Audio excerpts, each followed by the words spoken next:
Bismillahirrahmanirrahim. Assalamualaikum warahmatullahi wabarakatuh. Nama saya Mufti Waidah Hanun dengan NIM 3010-18108 akan mendokumentasikan video tentang penggunaan bahasa Indonesia baku untuk mata kuliah Bahasa Indonesia FK Unisula dengan dosen pengampu Dr. Evi Camalah MPD.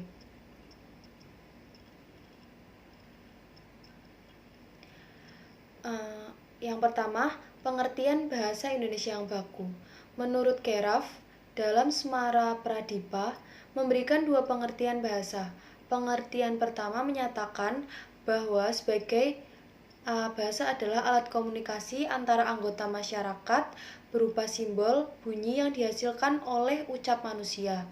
Kedua, bahasa adalah sistem komunikasi yang mempergunakan simbol-simbol vokal yang bersifat arbitrer.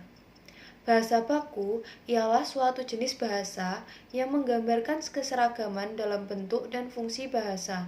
Menurut ahli linguistik Einar Haugen, ia dikatakan sebagai logat yang paling betul bagi suatu bahasa. Keseragaman dalam bentuk berarti bahwa bahasa baku sudah dikodifikasikan, baik dari segi ejaan, peristilahan, maupun tata bahasa. Walaupun kodifikasi bahasa itu tidaklah semestinya merupakan penyeragaman kod yang mutlak. Yang kedua, struktur ragam baku dalam bahasa Indonesia. Bahasa Indonesia ragam baku dapat dikenali dari beberapa sifatnya, seperti halnya dengan bahasa lain di dunia. Bahasa Indonesia menggunakan bahasa orang yang berpendidikan sebagai tolak ukurnya. Ragam ini digunakan sebagai tolak ukur karena kaidah-kaidahnya paling lengkap diberikan. Pengembangan ragam bahasa baku memiliki 3 ciri atau arahan, yaitu 1. Memiliki kemantapan dinamis yang berupa kaidah dan aturan tetap. Di sini, baku atau standar berarti tidak dapat berubah setiap saat. 2. Bersifat kecendikiaan. Sifat ini diwujudkan dalam paragraf, kalimat, dan satuan-satuan bahasa lain yang mengungkapkan penalaran dan pemikiran yang teratur, logis, dan masuk akal. Ketiga, keseragaman. Di sini istilah baku dimaknai sebagai memiliki kaidah yang seragam. Proses penyeragaman bertujuan untuk menyeragamkan kaidah yang telah dibuat, bukan menyeragamkan bahasa, laras bahasa, atau variasi bahasa. Pemerintah melalui Departemen Pendidikan dan Kebudayaan atau sekarang disebut dengan Depdiknas menghimpun ciri-ciri kaidah bahasa Indonesia baku dalam buku berjudul Tata Bahasa Baku Bahasa Indonesia. Di samping itu ada pedoman umum ejaan bahasa Indonesia yang disempurnakan. Dalam kedua naskah tersebut terdapat banyak kaidah yang merupakan perwujudan ciri bahasa Indonesia baku. Kata baku sebenarnya merupakan kata yang digunakan sebagai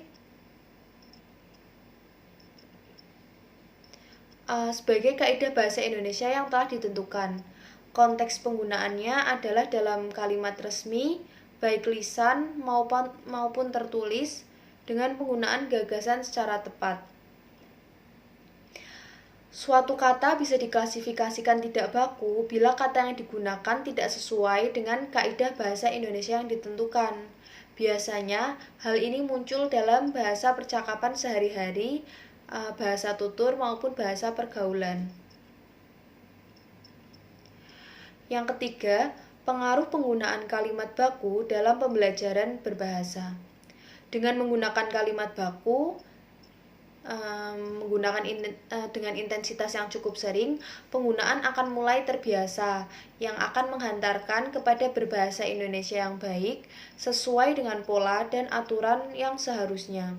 Apabila kita terbiasa dalam menggunakan bahasa Indonesia yang tidak formal dan tercampur dengan serapan bahasa-bahasa asing, bahasa gaul, bahasa Betawi, maka kita akan mengalami kesulitan dalam menulis karya tulis, berpidato, atau kegiatan-kegiatan resmi lainnya yang membutuhkan ragam bahasa baku dalam penggunaannya.